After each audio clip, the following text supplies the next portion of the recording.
बिस्मिल्लाहिर्रहमानिर्रहीम, अस्सलाम वालेकुम। मैं हूँ साइमा। तो आज मैं आपके लिए बनाने जा रही हूँ जौ की रोटी। देखिए किस तरह से फ्लफ़ी फूली हुई और सिंपल रोटी जैसी रोटी हम किस तरह से जौ की बना सकते हैं, जैसे हम गंदम की बनाते हैं। तो देखिए यहाँ सबसे पहले मैंने ले लिया है 1 कप जौ का आटा। थोड़ा सा पानी ले लिया है, जो मैं बाद में बताऊँगी क्या करना है। थोड़ा सा ऑयल या घी है और थोड़ा सा सूखा आटा है।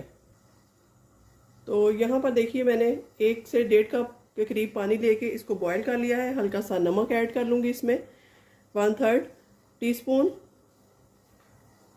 और उसके बाद ये जो प्याली में मैंने पानी लिया था, हाफ प्याली पानी है। ये देखिए इसमें मैं तकरीबन 1 टेबलस्पून सादा आटा जिससे हम रोटी बनाते हैं वो डाल दूँगी इस तरीके से। और इसको हम बिल्कुल अच्छे से मिक्स कर लेंगे, इसमें कोई गुठली ना रहे। तो चलिए इसको मैं मिक्स कर लेती हूँ। तो यहाँ पर पानी बॉईल हो चुका है। यहाँ पर ये हम जो आटे की लेई हमने तैयार की है ये इसमें ऐड कर देते हैं इस तरीके से। ये देखिए इस तरह से एक लेई बना लेंगे हम लेई की शक्ल में। और जैसे ही ये गाढ़ी होने लगेगी नीचे से फ्लेम ऑफ कर दूंगी मैं। तो ये हमारी जो लेई है वो ऑलमोस्ट बनकर तैयार है। तो यहाँ पर लेई बन चुकी है। इसको मैं हल्का हल्का आटे में डालूंगी, जौ के आटे में। जितना हमें ज़रूरत है उतना ही पानी डालेंगे। तो इसको जल्दी जल्दी से चम्मच की मदद से मिक्स करते हैं क्योंकि बहुत गर्म है। बाइंडिंग कर लेंगे, उसके बाद जो नीट बाइंडिंग है वो बाद में करेंगे। थोड़ा सा और पानी जाएगा इसमें, ले जाएगी। बहुत नरम भी और बहुत सख्त भी नहीं हम गूंदेंगे। तो चलिए इतना सा 2 टेबलस्पून के करीब और ऐड करके इसको थोड़ी देर रेस्ट देते हैं ताकि ये ठंडा भी हो जाए और हम इसको हाथ लगाने के काबिल हो सकें। तो यहाँ देखिए ऑलमोस्ट ये ठंडा हो चुका है आटा हमारा। इसको मैं अच्छे से अब फिर से बाइंडिंग करूँगी इसकी। ये देखिए इस तरीके से हम गूंद लेंगे आटे को, जैसे दूसरा रोटी का आटा गूंदते हैं। जितनी अच्छी मिक्सिंग इसकी होगी उतनी ही आपकी सॉफ्ट और फूली हुई रोटी बनेगी। इस तरीके से इसको मैं और अच्छा सा मसल के 5 मिनट के लिए रखती हूँ। उसके बाद हम रोटी की तैयारी करते हैं। तो यहाँ पर हम थोड़ा सा सूखा आटा हाथों पे लगाते हैं और छोटा सा एक पेड़ा लेते हैं। साइज़ आप जो भी रखना चाहें रोटी का वो आपकी मर्ज़ी है। मैं थोड़ा बड़ा ही रखती हूँ, बहुत छोटा नहीं रखूँगी। मतलब इंडियन स्टाइल नहीं रखूँगी, पाकिस्तानी स्टाइल रखूँगी रोटी का। तो ये देखिए इस तरह से पेड़ा बना लेते हैं। ये देखिए किस कदर गोल अच्छा सा पेड़ा बनकर तैयार हो चुका है। थोड़ा सा इसको खुशके में लपेटते हैं इस तरह से, फिर हाथों की मदद से थोड़ा प्रेस करेंगे और इसको यहाँ रख देंगे। बाकी चीज़ें हटा देती हूँ मैं। बिल्कुल हल्का हल्का प्रेस करके रोटी की शक्ल हम देते हैं।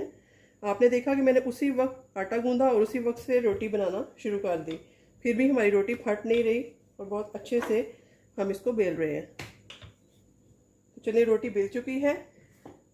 स्टार्टिंग में अगर गोल ना भी हो तो कोई प्रॉब्लम की बात नहीं। तो चलते हैं चूल्हे की तरफ।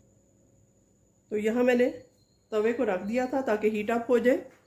ऑलमोस्ट ये हो चुका है।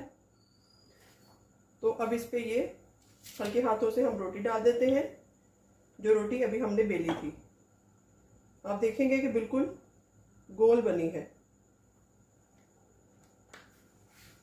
ये देखिए जी, बिस्मिल्लाह। ये देखिए छोटी सी रोटी बनी है और गोल, कहीं से टूटी भी नहीं है। और इस तरह से हम दूसरी भी बेल लेते हैं जब तक ये हमारी पक जाती है। तो ये एक साइड से पक चुकी है, इसकी साइड को उल्टाते हैं इस तरह से। हीट जो है वो मैं मीडियम करूँगी। बहुत सॉफ्ट रोटी बनकर तैयार हो रही है हमारी। 3 मिनट एक साइड से पकाएंगे, फिर 3 मिनट दूसरी साइड से। एक छोटी सी टिप और है कि यहाँ मैंने कोने को थोड़ा गीला कर लिया है और इसको एक साइड पे लगा दूँगी ताकि हमारी रोटी अच्छी से फूल सके। तो चलिए 3-3 मिनट दोनों तरफ से पका लेते हैं। तो इसकी साइड चेंज करके देखते हैं। ये देखिए जी माशाल्लाह से बहुत अच्छे से फूल बन चुके हैं। 3 मिनट इस तरफ से भी पका के देखिए फूलना शुरू हो गई है हमारी रोटी। बड़े अच्छे तरीके से। तो इसको हम उतार लेते हैं, थोड़ा थोड़ा दबाते जाएंगे ऊपर से, और 3 मिनट इस तरफ से भी पकाते हैं। ये देखिए रोटी हमारी किस कदर अच्छे से फूल रही है।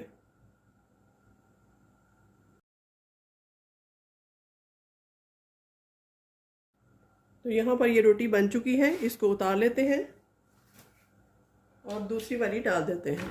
ये देखिए इस तरीके से बहुत अच्छी सी रोटियां हमारी बन रही हैं, बिल्कुल भी टूट नहीं रही हैं। ये आटा इतना अच्छा है कि जो फर्स्ट टाइम भी रोटी बनाएगा उसकी भी टूटेगी नहीं, अगर आप इसी टिप्स एंड टेक्निक से बनाएंगे। चलिए साइड चेंज करते हैं इसकी भी, 3-3 मिनट दोनों तरफ से पकाते हैं। फिर से इस पर गीला कपड़ा लगा के इसको दबाते हैं हल्का हल्का। फिर साइड चेंज करके देखते हैं, देखिए इस पर भी अच्छे से फूल आ रहे हैं, और हल्का हल्का दबाएंगे इसको। देखना ये भी फूलना स्टार्ट हो चुकी है। तो इन्हीं टिप्स और टेक्निक्स को फॉलो करते हुए आप जौ के आटे की रोटी बनाएंगे तो बहुत ज़बरदस्त बनेगी, हेल्दी भी है और वेट लॉस के में भी बहुत मदद देगी। ये देखिए दोनों तरफ से कुक हो चुकी है, इसको उतार लेते हैं, फ्लेम को ऑफ कर देते हैं। तो ये देखिए यहाँ पर जी माशाल्लाह जौ के आटे की शानदार सी रोटी बनकर सॉफ्ट सी तैयार है। आप भी इस टेक्निक को फॉलो कीजिएगा। मिलते हैं किसी नई रेसिपी के साथ, तब तक के लिए अल्लाह हाफिज़।